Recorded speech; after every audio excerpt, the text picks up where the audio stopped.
ಎಲ್ಲರದ್ದು ಎಕ್ಸಾಮ್ ಮುಗೀತಾ ಇವತ್ತು? ಹಾಗಾದ್ರೆ ಇವತ್ತು ರಿಫ್ರೆಶ್ ಮೈಂಡ್ಗೆ ಒಂದು ಗೇಮ್ ಆಡಿಸ್ಲಾ? ಓಕೆ ಆಯಿತು, ಆಡಿಸ್ತೀನಿ. ಸ್ಟಾರ್ಟ್ ಮಾಡೋಣ ಮತ್ತೆ ಗೇಮು. ಯಾವ ಗೇಮ್ ಅಂತ ನೀವೇ ಚೂಸ್ ಮಾಡ್ರಿ, ಓಕೆನಾ? ರೆಡಿ ಮಕ್ಕಳೇ? ಹಾಗಾದ್ರೆ ಯಾವ ಆಟ ಆಡೋಣ?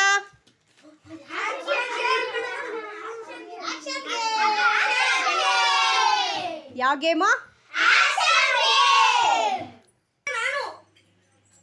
ಸರಿ ಚರಿತ್ ಬಾ.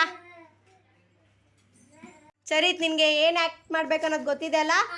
ಆ ಸೆಂಟೆನ್ಸ್ ಫಾರ್ಮೇಷನ್ ಗೊತ್ತಿದೆ ಅಲ್ಲ? ಹಾಗಾದ್ರೆ ಅವ್ರಿಗೆ ರಿಯಾಕ್ಟ್ ಮಾಡಿ ತೋರಿಸ್ತೀಯಾ, ಆ್ಯಕ್ಟ್ ಮಾಡಿ ತೋರಿಸ್ತೀಯಾ? ಸರಿ, ಸ್ಟಾರ್ಟ್ ಮಾಡಿ. ನಮ್ಮ ಸ್ಟೂಡೆಂಟ್ ಚರಿತ್ ಈಗ ಕೈ ಕೆಸರಾದರೆ ಬಾಯಿ ಮೊಸರು ಎನ್ನುವ ಗಾದೆ ಮಾತನ್ನು ಆ್ಯಕ್ಟ್ ಮೂಲಕ ತೋರಿಸ್ತಾ ಇದ್ದಾನೆ. ಇನ್ನು ಇತರೆ ಮಕ್ಕಳು ಅದನ್ನು ಕಂಡುಹಿಡಿಯೋಕ್ಕೆ ಪ್ರಯತ್ನ ಪಡ್ತಾ ಇದ್ದಾರೆ. ಇಲ್ಲಿರುವ ಕೆಲವು ಮಕ್ಕಳಿಗೆ ಎಲ್ಲ ಆಲ್ರೆಡಿ ಎಕ್ಸಾಮ್ ಮುಗ್ದಿದೆ. ಇನ್ನು 2 ಮೆಂಬರ್ಸ್ಗೆ ನೆಕ್ಸ್ಟ್ ವೀಕ್ ಎಕ್ಸಾಮ್ ಸ್ಟಾರ್ಟ್ ಆಗ್ತಿದೆ. ಮಕ್ಕಳು ಯಾಕೋ ಇವತ್ತು ತುಂಬ ಡಲ್ಲಾಗೆಲ್ಲ ಕೂತ್ಕೊಂಡಿದ್ರು, ನನಗೆ ನೋಡೋಕ್ಕಾಗಲಿಲ್ಲ.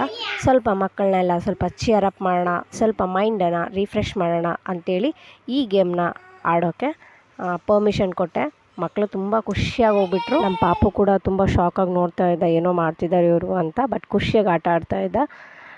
ನಮ್ಮ ಮಕ್ಕಳು ಐಡೆಂಟಿಫೈ ಮಾಡಿದ್ರು. ತಪ್ಪದೇ ಮದನ್ಸ್ ವ್ಲಾಗ್ಸ್ ಚಾನಲ್ನ ಸಬ್ಸ್ಕ್ರೈಬ್ ಮಾಡಿಕೊಳ್ಳಿ. ಇನ್ನು ಹೆಚ್ಚೆಚ್ಚು ವಿಡಿಯೋ ಇನ್ನು ಮುಂದೆ ನಿಮ್ಮ ಮುಂದೆ. ನಮಸ್ಕಾರ.